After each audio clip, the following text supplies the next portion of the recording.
Bismillahirrahmanirrahim. Assalamualaikum warahmatullahi wabarakatuh. Waalaikumsalam warahmatullahi wabarakatuh. Alhamdulillahi khaliqin nur. Wassalatu wassalamu ala man ba'as surur. Sayyidina wa habibina wa syafi'ina wa qurrati a'yunina wa maulana Muhammadin wa ala alihi wa sahbihi adada al-layali wa al-dhuhur. Allahumma salli wa sallim ala sayyidina Muhammad salatan tashrahu biha sudur wa tuyassiru biha al-umur wa tadfa'u biha syurur wa tajribu biha surur wa tahfaduna biha min jami'il ghurur. Wa ala alihi wa sahbihi ya nur ya ghafur al-ma'la. Qala ta'ala fi muhkami tanzilih, a'udzu billahi minasyaitonir rajim. Bismillahirrahmanirrahim. Subhanalladzi asra bi 'abdihi lailan minal masjidil haram ilal masjidil aqsa alladzi barakna haulahu linuriyahu min ayatina innahu huwas samiul basir. Wa qala ta'ala fi ayatin ukhra idh yaghsha sidrata ma yaghsha ma zaghal basaru wa ma tagha. Pertama-tama yang sama-sama kita hormati dan kita muliakan sahibul majlis Aufiyah, sahibul bait, sekeluarga yang Al-Fakir tidak bisa sebutkan namanya satu persatu, namun tidak mengurangi rasa hormat dan ta'zim Al-Fakir terhadap beliau-beliau dan para sesepuh kiai yang hadir di sini. Kita doakan sama-sama mudah-mudahan beliau-beliau diberikan sehat walafiat, banyak umur fi taatillahi wa rasulih, serta para hadirin yang hadir di sini Allah berikan keberkahan dan dikabulkan hajat-hajatnya. Amin ya rabbal alamin. Hadirin rahimakumullah, berhubung dengan tema daripada mukjizat Rasulullah sallallahu alaihi wasallam tentang Isra wal Mi'raj. Perlu diketahui bahwasanya mukjizat Nabi Muhammad SAW itu tidak terhingga, tidak terhitung. Walaupun sebagian ulama ada yang mengatakan 200, ada yang mengatakan 300. Dan di antara mukjizat yang terbesar adalah Isra wal Mi'raj. Jadi Isra wal Mi'raj sendiri termasuk mukjizat Rasulullah SAW. Bahkan dilebihkan, diutamakan dibanding nabi-nabi yang lain. Kalau saja Nabi Musa ingin bertemu dengan Allah, melihat Allah dan berbicara, Nabi Musa kan julukannya kalimullah, itu munajat. Tapi Nabi kita, baginda Nabi Muhammad SAW diperjalankan dengan mufajaah, tanpa ada janji dulu, tanpa ada munajat dulu, diundang, dijalankan. Oleh karena itu disitulah sisi keistimewaan umat Nabi Muhammad SAW. Begitu juga kita umatnya, karena di situ ada banyak keistimewaan bagi umat Nabi Muhammad SAW. Nanti kita bahas satu persatu. Di antaranya Assalamualaikum warahmatullahi wabarakatuh. Rasulullah tak lupa sama umat. Di antaranya difardukan kepada kita sholat 5 waktu, yang mana sholat 5 waktu ini adalah keistimewaan umat Nabi Muhammad dibanding umat lain. Ya, jadi banyak sekali. Nah, rujukan Al-Fakir pada malam ini adalah kitab Anwarul Bahiyah fil Isra wal Mi'raj Khairil Bariyah, karya Profesor Dr. As-Sayyid Muhammad bin Ali Al-Maliki Al-Hasan. Ya, ada yang memang fotonya ada di sini. Ya, beliau. Kenapa? Karena sangat ringkas, padat dan sangat berisi jelas. Ya. Dan pas dengan malam hari ini yang waktunya terbatas, maka Al-Fakir alhamdulillah telah membaca daripada seluruh kitabnya. Mungkin insya Allah Al-Fakir akan mengkaji, membahas bersama ringkasnya inti daripada kitab tersebut. Amin pertama daripada pembahasan ayat subhanalladzi asra. Subhana itu artinya maha suci. Kalau ada kalimat tasbih subhanallah, maha suci Allah, atau maksudnya maha suci Allah, maksudnya kita mensucikan Allah daripada seluruh kesamaan antara makhluk, antara khaliq dan makhluk. Yani laisa kamitslihi syai' wa huwa samiul basir. Allah tidak menyerupai sesuatu pun. Mukhalafatuhu lil hawadith. Itu makna daripada subhana, maha suci engkau. Kita nafikan daripada apa-apa yang menjadi kotor kalau dinisbatkan kepada Allah, maka kita sucikan. Allah ada tangan, kita sucikan. Nah, ya, adapun itu di dalam Al-Quran ada kalimat yadullah. Nah, itu bukan pembahasan kita sekarang. Intinya kita sucikan itu namanya ayat yang tasyabih. Ya, perlu di tafsir takwil. Ya. Nah, subhanalladzi asra bi 'abdihi. Ulama sepakat, bahkan ijma daripada ulama, yang dimaksud 'abdihi, hambanya di situ adalah Nabi Muhammad SAW. Dan kalimat abdu, ya, itu mulia jika disandarkan kepada Allah. Dikatakan para ulama paling mulianya panggilan sebutan itu adalah Abdullah, hamba Allah. Karena hamba disandarkan kepada Tuhannya. Ya. Istilahnya begini, kalau kita aja jadi asisten presiden kan bangga. Nah, ini hamba Allah. Ya, kalah presiden. Kalah seluruh pemimpin yang ada di dunia. Kalau ditanya ente hambanya siapa, ente asistennya siapa? Saya hamba Allah.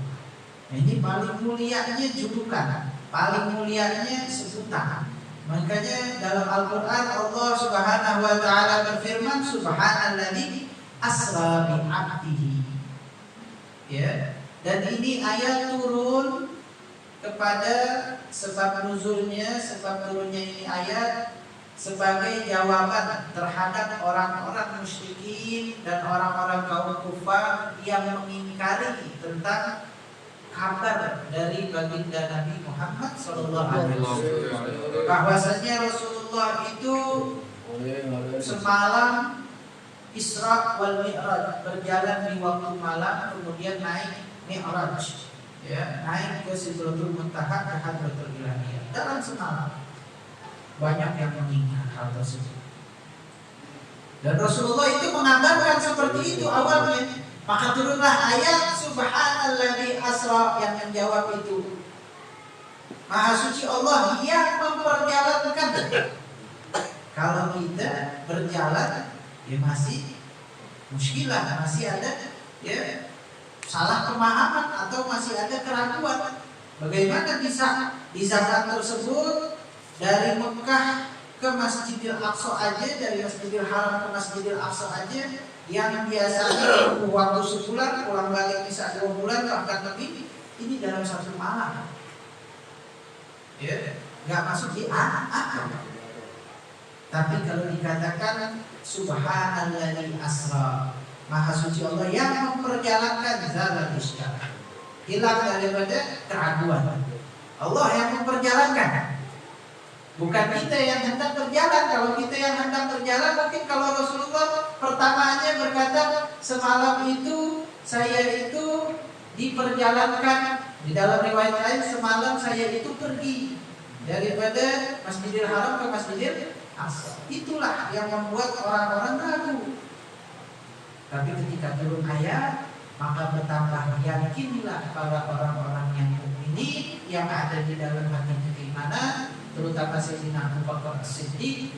Beliau memang sudah yakin dari awal ketika turun ayat, Allah lah yang memperjalankan, selesai. Ya, kalau kita jalan dengan kehendak sama diperjalankan lain itu. Ya, istilahnya kalau seandainya seekor semut atau lalat, nah ini kan banyak diambil contoh. Seandainya ada semut berjalan dari sini ke Kalimantan dalam 2 jam. Nggak mungkin. Tapi kalau semutnya kita perjalankan, kita bawa di tas, kemudian naik pesawat sampai Kalimantan dalam waktu 2 jam, mungkin secara akal. Nah begitu juga Rasulullah SAW. Ya. Nah, ini ya, makna daripada subhanalladzi asra bi'abdihi. Ya. Kemudian yang pertama yang harus kita ketahui bahwasannya Isra wal Mi'raj ini ulama sepakat terjadi setelah diutus menjadi Rasul Sallallahu Alaihi Wasallam, yaitu setelah umur 40 maksudnya. Ya. Nah kapannya? Ada yang mengatakan setahun sebelum hijrah. Ada pendapat juga 5 tahun sebelum hijrah. Ya. Ada pendapat juga ya beliau itu Isra wal Mi'raj 1 tahun sebelum hijrah di Amr Huzul. Ya, ada yang dikatakan 5 tahun. Tapi pendapat yang masyhur itu 5 tahun sebelum hijrah. Ketika ya umur Nabi kurang lebih ya 50 tahun. Ya, 50 tahun kurang lebih ya 50 tahun. Nah, di sini di bulan Rajab. Ada yang mengatakan di bulan Maulid, ada yang mengatakan bahkan di bulan Ramadan. Tapi pendapat yang paling masyhur, yang paling mayoritas adalah mengatakan Isra wal Mi'raj itu ada di bulan Rajab. Ya. Pada hari Senin, sebagaimana yang dituturkan oleh para ulama, hari Senin adalah hari lahirnya Nabi, hari hijrahnya Nabi, hari diutusnya Nabi menjadi Rasul, ya, umur 40. Kemudian hari di mana Nabi Isra Mi'raj, kemudian hari di mana Nabi wafat. Ya. Hari di mana Nabi hijrah bahkan dari Mekah hari Senin, sesampainya di Madinah pun hari Senin. Ya. Jadi semuanya itu ya terjadi pada hari Senin. Ya. Begitu juga ulama itu sepakat bahwasanya Isra wal Mi'raj itu terjadi dengan ruh dan jasad. Ya. Walaupun sebagian sekarang mungkin ada yang berpendapat kalau Rasulullah itu Isra wal Mi'raj cuma dengan ruh aja. Ada yang bilang cuma dengan mimpi. Nah, tapi kita mengikut daripada pendapat mayoritas ulama bahwasanya kita meyakini Isra wal Mi'raj itu terjadi dengan ruh dan jasad. Dan tidak ada yang tidak mungkin jika dinisbatkan kepada Allah Subhanahu fa'alun lima yurid. Allah Maha berkehendak, Allah Maha kuasa. Innallaha ala kulli syai'in qadir. Allah Maha berkuasa atas segala sesuatu. Mana dalilnya yang menguatkan bahwasanya Isra wal Mi'raj itu dengan ruh dan jasad? Secara akal kita telah mengetahui tadi bahwasanya secara akal nggak ada yang mustahil kalau disandarkan kepada Zatullah, nggak ada yang mustahil kalau disandarkan kepada Allah. Allah Maha berkuasa. Ya, tapi dengan dalilnya, mana ayatnya, mana hadisnya? Dikatakan yang pertama, hadisnya adalah subhanalladzi asra bi 'abdihi. Maha suci Allah yang memperjalankan hambanya. Hamba itu secara digaris besar digaris bawahi, hamba, kalimat hamba itu adalah hakikatan fil ruh wal jasad. Orang dikatakan hamba berarti dia ada jasadnya, ada ruhnya. Ya. Kalau misalkan dikatakan ya fulan, ya Zaid, ya sebuah nama, atau ya Abdullah, wahai hamba Allah, berarti kan kita memanggil ya orang yang ada syakhsiyahnya, ada rupanya, ada jasadnya, dan ada ruhnya juga di situ. Ya, oleh karena itu Allah Subhanahu wa taala di dalam Al-Qur'an menyatakan subhanalladzi asra bi 'abdihi. Dan juga di dalam ayat lain surat An-Najm, ma zaghal basaru wa ma tagha. Ya, inda sidratil muntaha idh yaghsha sidrata ma yaghsha ma zaghal basaru wa ma tagha. Tidaklah itu mata melirik atau berpaling ke yang lain dan tidaklah melampaui. Mana yang diambil contohnya mata tersebut, ya, maka dikatakan hadhil ayat tadullu bisaraha dhahira ala kaunihi ijazatihi yaqadatan. Ya. Sebab perkaranya itu disandarkan kepada penglihatan, sedangkan penglihatan itu ya mempunyai jasad dan ruh. Ya. Oleh karena itu, ya, wala yakunu wa huwa la yakun illa yaqadatan bi jasadihi bi syahadati laqad ra'a min ayati rabbihil kubra. Ya. Ya. Karena Rasul sallallahu alaihi wasallam telah melihat apa yang terjadi di sisinya, dan melihat itu ya, secara hakikat itu ada di dalam jasad dan ruh. Ya. Dan kalau seandainya kita katakan Rasulullah itu Isra wal Mi'raj itu di tidurnya melihat dalam mimpi, sebagaimana yang dikatakan orang-orang sedikit daripada orang-orang yang ingin ya mencoreng akidah kita, maka kita katakan kalau memang Isra wal Mi'raj terjadi lewat mimpi, nggak ada masalah dan nggak ada ingkar di situ. Ya, seandainya Rasulullah bilang semalam aku mimpi berjalan dari Masjidil Haram ke Masjidil Aqsa dan dari Masjidil Aqsa ke Sidratul Muntaha, nggak ada masalah. Nggak sampai Rasulullah ditantang untuk mensifatinya dan lain. Mimpi. Boleh aja saya bilang semalam saya mimpi dari sini jalan-jalan ke Perancis. Yuk percaya mimpi. Ya. Kecuali saya bilang semalam ini tadi nih saya jalan dari sini sebelum datang ke sini, saya dari habis Perancis, habis dari Eropa. Siangnya saya ke Perancis, malam ini saya udah di sini. Yang lain pada nikah kan, kapan tes COVID-nya? Ya. Kapan karantina? Ya. Wahakata. Ya. Makanya di dalam ayat lain disebutkan, ya, wa ma ja'alna ar-ru'ya allati araynaka illa fitnatan lin-nas. Tidaklah kami jadikan ru'ya, penglihatan yang kami telah memperlihatkannya kepadamu daripada terjadi kejadian Isra dan Mi'raj. Nanti kita sebutkan apa saja yang terjadi ketika Isra dan Mi'raj itu, kecuali fitnah. Ya, fitnah. Kecuali ada perselisihan, ada fitnah. Fitnatan linnas, bagi manusia. Oleh karena itu di dalam kitab Tanwirul Minqas, salah tafsir daripada Abdullah bin Abbas, sahabat Nabi Shallallahu Alaihi Wasallam, beliau berkata, "Ya ru'ya ain, uriyaha Rasulullah lailata usriya." Itu adalah penglihatan mata yang Allah perlihatkan ketika malam Isra Mi'raj kepada Nabi Muhammad. Malah menambahkan sahabat Sa'id, ya, Sa'id bin Musayyib, beliau malah menambahkan walaisa ru'ya manan, itu bukan penglihatan di dalam tidur, tapi penglihatan secara nyata. Ya. Oleh karena itu kita sepakat bahwasanya penglihatan Rasulullah SAW Isra wal Mi'raj dengan ruh dan jasad, itu kita wajib mengimani hal tersebut. Kita beriman bahwasanya Rasulullah Isra wal Mi'raj dengan ruh dan jasad. Ya. Ada dalil lain, ulama menyebutkan Rasulullah itu diciptakan dari nur. Ya. Cahaya.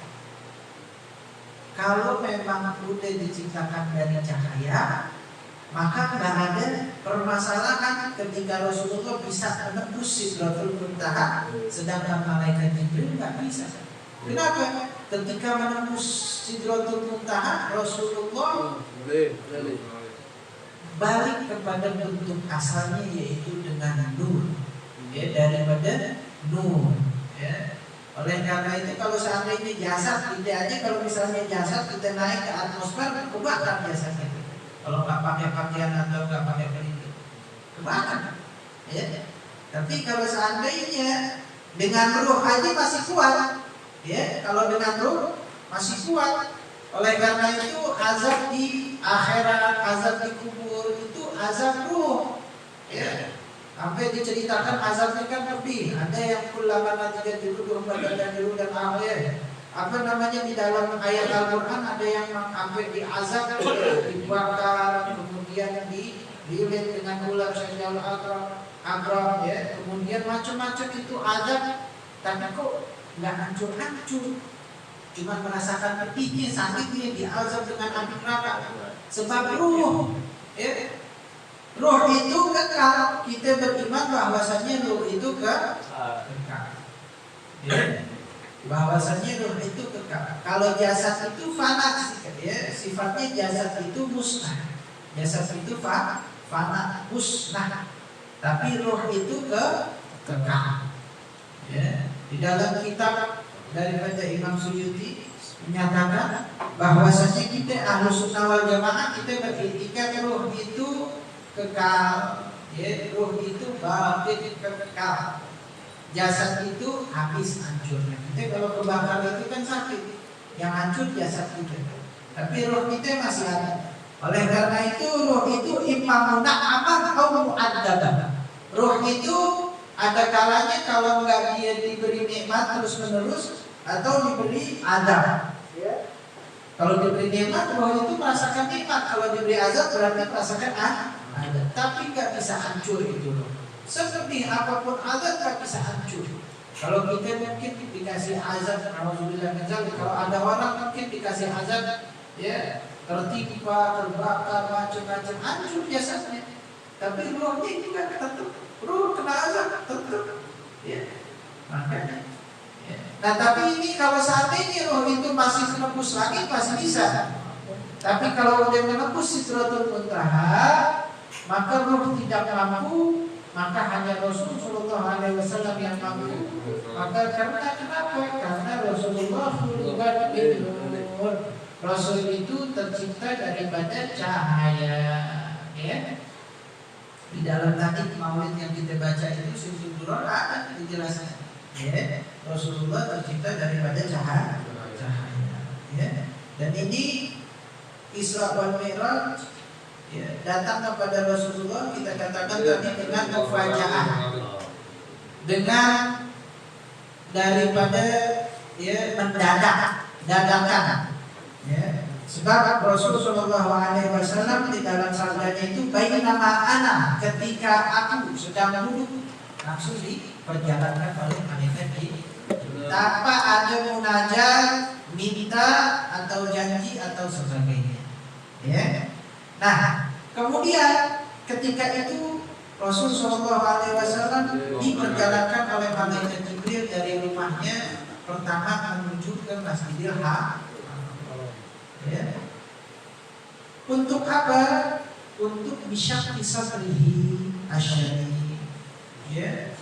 Untuk dicuci daripada hatinya baginda Nabi Muhammad SAW.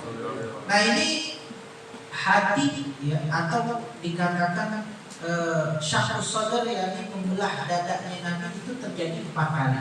Di dalam sejarah Nabi kita itu sering mendengar di dalam kitab-kitab sirah bahwasanya Rasulullah ketika umur, ya, ketika masih kecil di dalam Bani Sa'ad itu, ketika ada di Halimatus Sa'diyah, ya, ibu susu Nabi, kemudian terjadilah peristiwa yang namanya syakhus sadar, terbelah daripada dadanya dan dikeluarkan, dikatakan huna hada azu syaitan.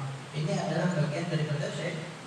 Nah ini nanti kita bahas apa maksudnya ini. Ya. Kemudian terjadi juga ketika Rasulullah berumur 10 tahun.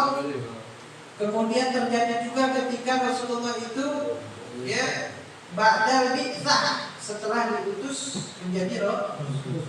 Dan terjadi terakhir kali boleh-boleh aja di Hamdulillah, ya, dan khawarikul adat. Ini nggak bisa dikiaskan dengan akal, terlebih lagi seperti ini. Ya. Nah maka ada daripada kejanggalan, kenapa mesti dibelah seperti itu dan ada apa? Ya, di sini banyak daripada perbedaan pendapat antara ulama. Ya. Di antaranya Syekh Dardir itu berkata, itu maksudnya adalah tempat was-wasnya syaitan, yang mengganggunya syaitan dan bertenggernya syaitan disebut, ya. Jadi setiap manusia itu ada tempat di mana syaitan itu punya tempat di situ. Sebab perjanjiannya kan udah ada, ya, antara iblis dengan Allah, ya. Di dalam Al-Quran dikatakan ketika iblis disuruh nyembah atau disuruh sujud kepada Nabi Adam, kemudian iblis itu menolak, gak mau, ya. Kemudian iblis itu berkata, ya, aku akan menggoda, ya, Bani Adam, cucu keturunan Adam sampai hari akhir. Ya. Nah di situ Allah berikan tangguhan kepada iblis, silahkan. Ya. Maka barang siapa yang zalim dan mengikutimu akan aku, ya, antarkan ke api neraka. Dan barang siapa yang kuat, inna ibadi, ya, sesungguhnya hamba-hambaku gak akan bisa engkau goda, gak akan bisa iblis loh. Nah setiap orang itu ada hazul syaitan, ada tempat di situ di mana syaitan itu was-was, yakni mengganggu hatinya seseorang. Dan itu dibilangkan di dalam diri baginda Nabi Muhammad SAW. Ya, ada juga pendapat, ya, bahwasanya ulama itu mengatakan tahqiqul izhar, kamal batinihi kama baraza kamal zahiri. Hanya mentahqiq aja, hanya menguatkan aja, memproklamirkan, mensyiarkan daripada kesempurnaan batinnya Rasul sebagaimana kesempurnaan zahirnya yang nanti akan dilakukan. Oleh karena itu, ya, sebagai syarat aja, sebagai syarat maka dilakukan seperti itu. Ya.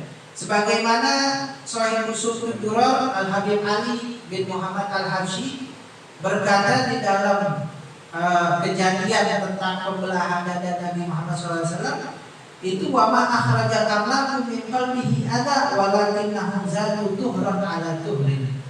Tidaklah malaikat-malaikat itu mengeluarkan dari hatinya baginda Nabi Muhammad itu, ya, ada, yakni kotor, akan tetapi malaikat itu tujuannya adalah menambahkan, ya, tuhran ala tuhrin, suci lebih dari suci. Jadi istilahnya cuma syarat aja, memproklamirkan bahwasanya sebagaimana nanti kejadian besar akan terjadi, maka, ya, kita lakukan hal yang seperti ini untuk, ya, untuk menyiapkan nanti kejadian yang akan datang ini sedikit. Ya, oleh karena itu, ya, sejatinya hati baginda Nabi Muhammad SAW itu mamluun birahmah, ya, mamluun birahmah. Nah, kemudian, ya, Rasulullah SAW didatangi Buraq ketika di Mekah di depan Masjidil Haram. Setelah peristiwa itu terjadi, ya, dibawa malaikat Jibril di Masjidil Haram. Kemudian terjadilah peristiwa yang tadi disebutkan syaqqus sadr dalam bahasa Arabnya, ya, membelah dadanya baginda Nabi Muhammad, ya, untuk, ya, persiapan. Kemudian datanglah Buraq, ya. Apa itu Buraq? Ya, Buraq ini ada yang mengatakan diambil dari kata barik. Barik itu artinya putih dalam bahasa Arab, ya, karena warnanya itu putih. Karena warna putih itu adalah warna yang paling mulia, yang paling bagus. Ada yang mengatakan Buraq itu diambil dari kata al-barqu. Ya, barqu artinya apa? Kilat. Barq, kilatan. Kenapa dikatakan Buraq? Karena cepat. Karena saking cepatnya, ya, jalannya atau kecepatannya. Ya. Nah itu Allah Subhanahu wa Ta'ala mengirimkannya dari surga kepada Nabi Muhammad, ya, sebagai tanda kemuliaan dan penghormatan.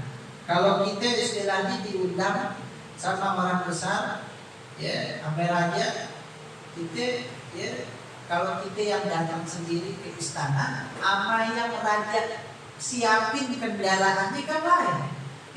Raja siapin gitu, apa yang paling bagus itu kendaraannya, ya, yang paling bagus mobil yang paling mahal, ya, disiapin untuk kita diundang ke istana.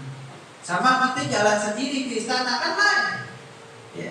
Nah ini begitu juga Allah Subhanahu wa taala mengirimkan buruk dari jannah, dari surga untuk ditunggangi oleh Rasulullah sallallahu alaihi wasallam. Ya. Nah, jadi ya bukanlah Isra wal Mi'raj itu dengan sayap-sayapnya malaikat. Dan juga bukan dengan angin sebagaimana Nabi Sulaiman ya berjalan dengan angin. Tapi dengan kendaraan khusus yang belum ada sebelumnya, dikatakan burung yang lain yang istimewa ya disiapkan untuk dijamu untuk ya Rasulullah SAW bertemu dengan Allah Subhanahu wa taala. Ya, spesial ini khusus ya. Dan juga kejadian Isra wal Mi'raj itu setelah ya meninggalnya, wafatnya paman Nabi dan istri Nabi tercinta Sayyidatina Khadijatul Kubra dan pamannya Nabi Abu Thalib. Ini kedua orang tersebut adalah kesayangan baginda Nabi Muhammad. Dan kedua orang tersebut juga sangat menyayangi baginda. Oleh karena itu disebut tahun tersebut tahun yang penuh kesedihan. Oleh karena itu ketika adanya kesedihan, maka ya udah saatnya Rasulullah dihibur dengan perjalanan yang sangat mulia ini, yaitu Isra wal Mi'raj. Ya. Kemudian kita mulai daripada perjalanan. Maka berjalanlah baginda Nabi Muhammad dari Mekah menuju Masjidil Aqsa. Ya. Disebutkan di dalam sini fayamurru ala mawaqi mubarakah musyarrafah. Ya. Maka Rasulullah melewati tempat-tempat yang sangat dimuliakan yang penuh berkah. Jadi ketika mau ke Masjidil Aqsa, Rasulullah itu melewati tempat-tempat yang penuh berkah dan mulia, diajak literally. Yang pertama kemana? Di sini dikatakan yang pertama itu Rasulullah melihat satu tanah yang banyak pohon kurma di sini. Kemudian diturunkan di situ, kemudian malaikat Jibril berkata, "Inzil fasalli huna." Ya. Turunlah dan sholatlah di sini. Kemudian Rasulullah turun dan sholat, kemudian menunggangi kuda. Dan malaikat Jibril berkata, "Atadri aina shallaita?" Apakah engkau mengetahui di mana engkau tadi sholat? Nah ini ya jadi pelajaran buat kita. Kalau seandainya kita diperjalankan atau diperintah oleh orang tua atau teman yang lebih dewasa atau guru, kemudian diperintah, kita nggak boleh langsung nanya sebelum orang tersebut yang menawarkan jawaban. Rasulullah nggak langsung tanya, "Di mana itu ya Jibril? Apa sih tadi kok ada disuruh turun terus sholat?" Enggak. Malaikat Jibril dulu bilang, "Atadri, apakah engkau mengetahui di mana engkau tadi sholat?" Dan kalau udah beberapa kali, boleh kita bertanya apa itu tadi apa dan lain sebagainya. Sebagaimana Rasulullah ketika nanti setelah Mi'raj ya bertanya, Rasulullah yang mulai bertanya duluan, "Apa itu tadi Jibril? Itu apa maksudnya tadi bertemu dengan kaum seperti ini seperti itu ya?" Dan lain ya, di antaranya bertemu dengan kaum yang di situ ada makanan yang enak, yang bersih sangat lezat, yang satu lagi makanan yang busuk ya, yang sangat gak enak, yang jelek rupanya. Kemudian kaum tersebut bukan makan yang enak, malah makan yang jelek. Rasulullah nanya, "Apa ini tadi ya Jibril? Kenapa itu orang makan yang gak enak? Kenapa gak makan yang enak?" Itu daripada orang-orang yang di semasa hidupnya dia udah ada yang halal, dia cari yang haram. Udah ada yang halal, dia jajan yang haram. Ya. Udah ada yang halal, ditinggalin yang halal, dia makan yang haram. Padahal halal itu udah thayyibah, udah bagus. Ya. Nah ini kemudian malaikat Jibril berkata, "Ya, shallaita bi thayyibah wa ilaihal muhajir." Kau tahu di mana itu tadi? Kata Rasulullah, "Enggak. Kamu itu tadi itu sholat di Thayyibah." Thayyibah itu nama lain daripada kota suci Madinah. Dan nanti kau akan hijrah di situ. Itu Dikasih tahu nanti di situ adalah tempat hijrah. Kemudian jalan lagi sampai akhirnya ya sampai kota Madian. Ya, ketika telah sampai kepada pohonnya Nabi Musa, yang Nabi Musa berteduh di situ, pohon para nabi di situ, ya. Jadi ketika itu Nabi Musa berteduh, kemudian Rabbi ini lima anzalta ilayya min khairin bagi ya, setelah keluar dari Mesir, Nabi Musa berteduh di situ baru dapat rezeki, dapat jodoh, dapat macam-macam ya. Cuman nyebutin kalimat itu mujarab tuh. Rabbi ini lima anzalta ilayya min khairin bagi Nabi Musa terusir sendiri, nggak ada harta. Ya, curhatnya gitu aja, ya Allah Rabbi lima anzalta ilayya terhadap yang kau turunkan kepada aku min khairin daripada kebaikan bagi aku fakir sangat. Dikasih dalam waktu sekejap, paginya Nabi Musa, siangnya bahkan Nabi Musa berteduh, sorenya Nabi Musa udah dapat istri yang cantik, ya, harta dan tempat tinggal. Ya, itu mujarab dikatakan. Ya. Nah kemudian disitulah Rasulullah disuruh oleh malaikat Jibril ya untuk turun inzil fasolli, turunlah dan engkau sholat di situ. Maka turunlah Rasulullah SAW dan sholat. Kemudian terus dan Rasulullah itu berjalan lagi ke Tursina, ya, Tursina, Gunung Sina, ya, tempat Nabi Musa itu berbicara kepada Allah atau bermunajat kepada Allah. Turun di situ dan sholat. Ya. Kemudian ya sampai di situ maka muncullah daripada kusur Syam, istana-istana kota Syam. Ya. Dan terus ya. Kemudian ya Rasulullah SAW pun ya sholat lagi di daerah situ yang mana satu tempat terlihat daripada istana-istana kota Syam, Suriah pada zaman sekarang. Ya. Kemudian malaikat Jibril berkata, tahukah kamu di mana kamu sholat tadi? Kemudian Rasulullah bilang tidak tahu. Kemudian malaikat Jibril menjawab itu adalah tempat di mana Nabi Isa dilahirkan. Ya. Kemudian itu ya dan seterusnya sampai kepada Masjidil Aqsa. Nah ini merupakan dalil dan bukti bahwasanya Rasulullah SAW itu sangat kuat ikatannya dengan nabi-nabi terdahulu. Dan yang kedua bolehnya kita bertabarukan, ya. Sebab Rasulullah pun pertama sholat di kota Baitullah Madinah, kemudian sholat lagi di tempat pohonnya di situ Nabi Musa berteduh. Kalau kita pikir mau ngapain sholat di situ? Bid'ah. Buat apaan? Apa untungnya? Mana dalilnya? Kan gitu. Ya, tapi di situ tempat-tempat yang mana ada di situ duduk Nabi hijrah, bahkan Nabi belum hijrah lagi, bakal hijrah lagi. Ya.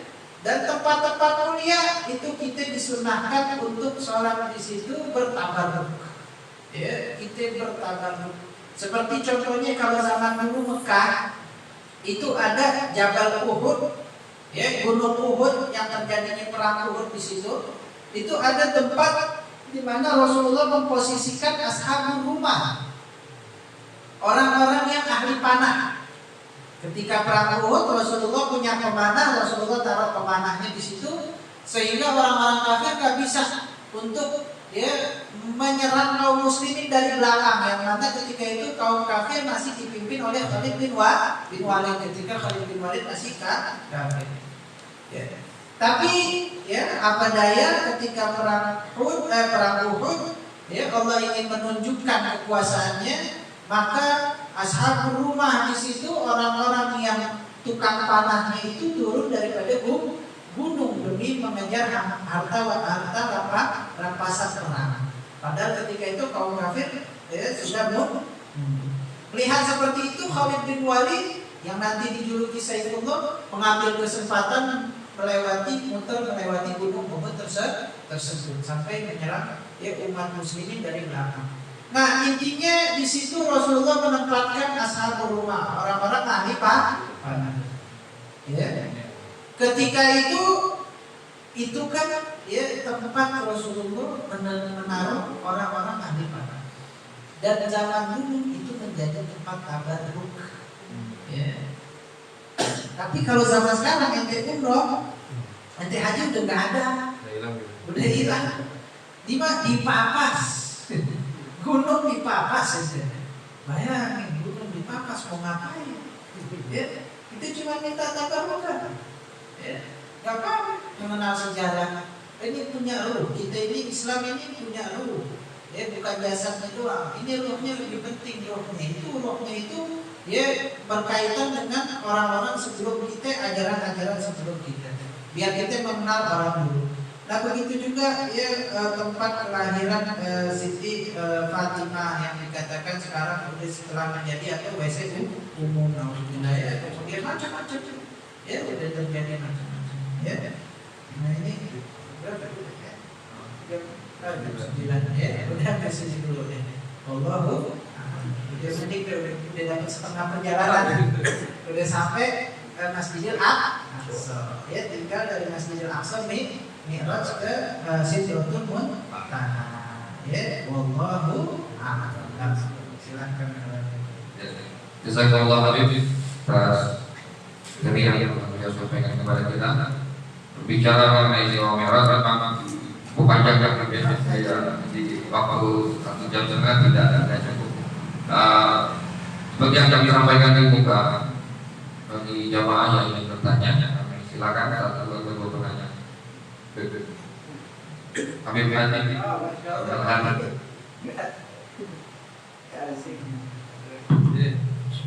Assalamualaikum warahmatullahi wabarakatuh. Waalaikumsalam warahmatullahi wabarakatuh. Tema-tema mukjizat seperti Isra Mi'raj tentu dipenuhi dengan keajaiban-keajaiban. Namun dengan perkembangan ilmu pengetahuan tentu banyak hal-hal yang semulanya tidak mungkin menjadi masuk akal, seperti perjalanan cepat atau terbang maupun pembedahan dan sebagainya. Ada seorang suami anak, dia itu anak majelis, dan dia mengatakan sunnah perbuatan Rasulullah sekecil apapun apabila kita ikuti maka bernilai sunnah. Nah, dia sempat bilang ke anak seperti ini, jika antum mampu untuk terbang, naik pesawat maksudnya, maka antum terbang dengan mentadabbur Isra Mi'raj itu bernilai sunnah, seperti beliau itu kata beliau. Bahkan kata saya anak ini, orang-orang yang menjadi teknisi di satelit stasiun antariksa itu ketika dia bertadabbur mengenai Isra Mi'raj Nabi, maka pekerjaan beliau juga bernilai sunnah karena beliau terbang. Anak diam aja karena bingung, apakah benar ada sunnahnya terbang seperti itu? Jadi kalau boleh satu lagi, sempat tadi kami bahas mengenai surat Al-Isra ayat pertama. Ulama telah ijma bahwa abdihi di sini adalah Rasulullah. Kemudian ketika membahas jasad atau ruh, Habib mengatakan jumhur ulama. Apakah memang ada perbedaan pendapat dalam masalah ini, sementara ini dalam masalah tidak seperti itu? Karena anak sempat dengar katanya perbedaan pendapat itu adalah dalam ranah fikih dan bukan akidah. Apabila memang seperti itu, lalu bagaimana statusnya dengan orang-orang yang berbeda itu? Seperti apa mereka karena ada perbedaan dalam masalah ini? Jazakallah khairan.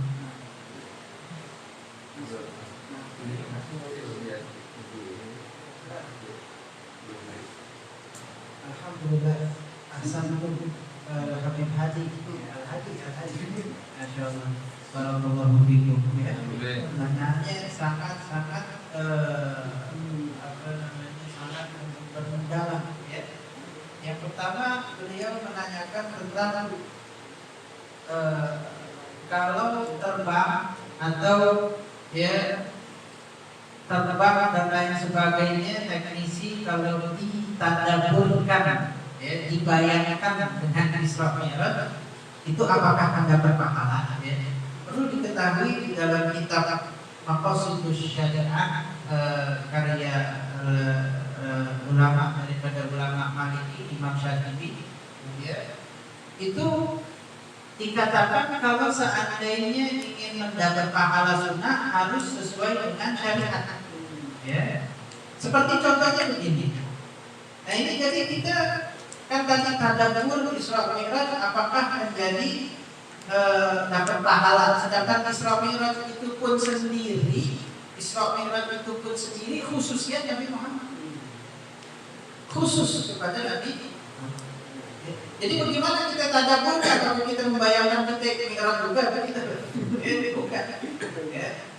Mungkin kalau kita membayangkan sungguh mulianya Rasulullah di zaman ketika itu Rasulullah diterbangkan bahkan lebih sempurna dari ini, itu mendapat pahala dari segi kita tafakkur. Ya, apapun kalau kita tafakkur sesuai dengan kaidah Islamiyah maka mendapat pahala tafakkur. Tafakkur sa'a khairun min ibadati alfi sanah, ada sekian sanah. Di dalam riwayat ente tafakkur satu saat atau satu jam itu lebih afdal daripada ibadah 60 tahun. Kalau tafakkurnya sesuai dengan asas syariat. Nah, mengenai daripada amalan, apakah itu berbentuk amalia? Sebab kan kita ibadah kalau nggak perkataan, ya perbuatan dan hati, pikiran, ya itu termasuk ibadah. Ya. Nah, mengenai kalau apakah kita dapat pahala ketika naik pesawatnya, ya enggak. Ya, seperti contohnya begini.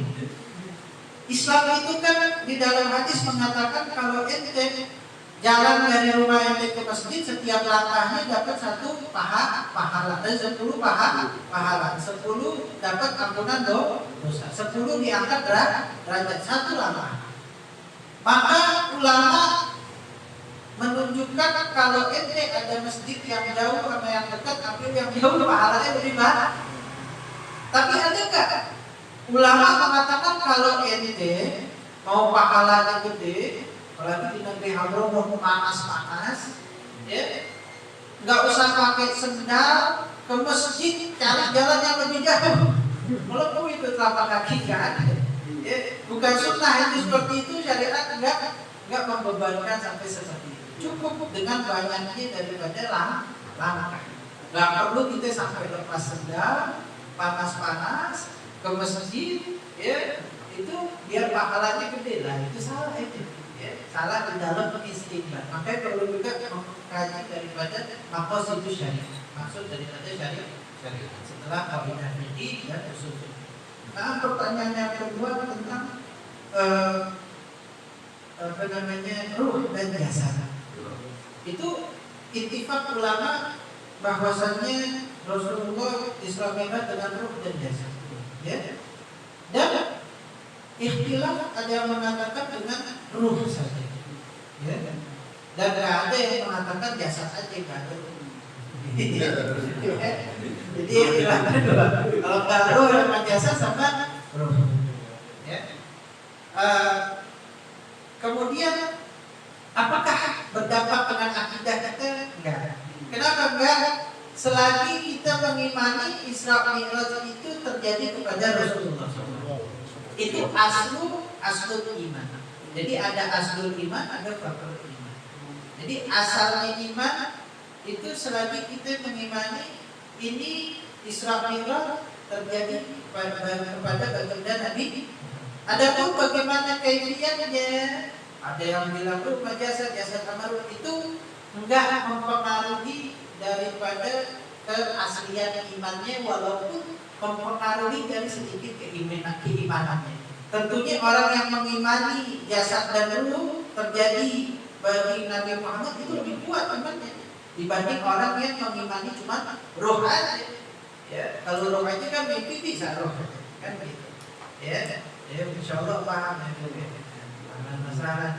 Betul. Ayat rumah. Ada lagi? Dari jamaah? Satu pertanyaan lagi. Kalau tidak ada kita makin ya. Tidak ya, baik. Tidak ada pertanyaan lagi. Cukup satu mewakili dari jamaah. Kami baca lagi. Seiring dengan pertanyaan tadi, maka berakhir acara kita pada malam hari ini. kami mohon kesediaan Habib untuk mendoakan agar kami yang berada di lembaga studi Islam ini alfiah senantiasa memberikan keistiqomahan dan kemudian semangat untuk syiar agama Islam dan dijadikan orang-orang yang memang ikhlas ya dalam mempelajari, mensiarkan dan mengamalkan daripada ajaran baginda Rasulullah SAW. Kita Habib untuk mendoakan. Bismillahirrahmanirrahim. Alhamdulillahirabbil alamin. Amin. Allahumma shalli wa sallim ala sayyidina wa ala ali sayyidina Muhammad. Rabbana anfa'na bima 'allamtana wa 'allimna ma yanfa'una. Rabbana inna wa faqihna. Rabbana lana fi dinina wa 'ahbil qudri wa dzakar. Amin. Wa fitna wa fitna lima taqdina wa lam fi'lan karama. Amin. Kullu halalan darina wa Amin. ulama. Amin. Amin.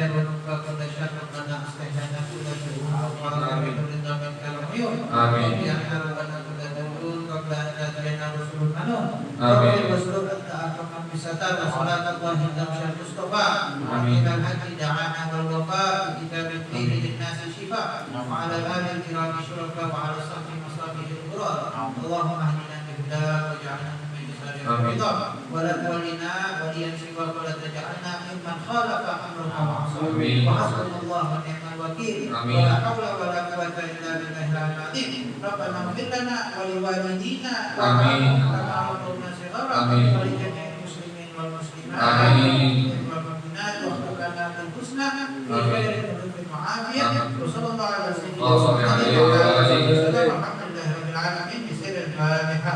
أعوذ بالله من الشيطان الرجيم.